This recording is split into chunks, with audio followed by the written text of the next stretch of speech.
Well, Mitzi, this is an interview we've been waiting for, and we're just happy that the president finally agreed to sit down with media for a one-on-one interview. Yes, you are correct. We were the first ones to interview the president among 5 media organizations. So we tried to ask him as many questions as we could, given the time allotted to us. So we spent time talking about alleged moves to oust him as president, and he warned those planning to oust him that he will put up a good fight. He also told us that he has a contract with the Filipino people, and this contract he intends to keep and honor. Of course, we also talked about the president's war on drugs, the PNP's data reporting that in the past 6 months, 6,000 people have been killed so far. The president's reaction, he sounded unapologetic, even saying that he will not stop until the last drug lord or pusher will be arrested.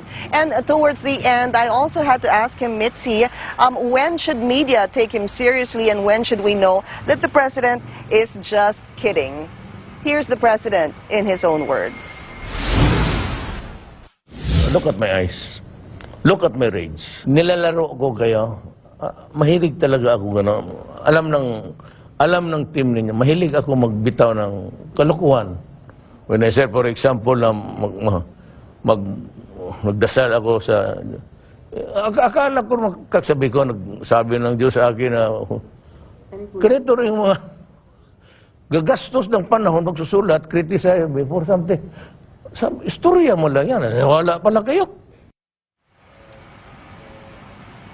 Well, that interview took about an hour, and the president was kind enough to say that he's open for a part 2. Mitzi? A great interview there, Pinky. Now, we know the president does like to crack jokes, as you say. What was he like off camera? I mean, you were talking to him before and after. What was your general impression of President Duterte? You know, he was very warm. I have to say that from the time that he came into the room, we stood up. I shook his hand, and he was even apologizing, saying he was late. In fact, but he actually wasn't late, but he was saying that he was in a meeting, and he apologized for being late.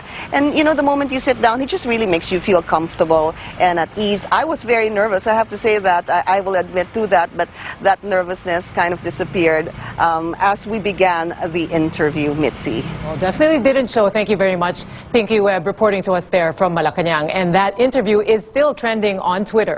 Catch the primetime telecast of CNN Philippines' one-on-one interview with President Duterte tonight at 8, and later in the program, a roundtable discussion about that.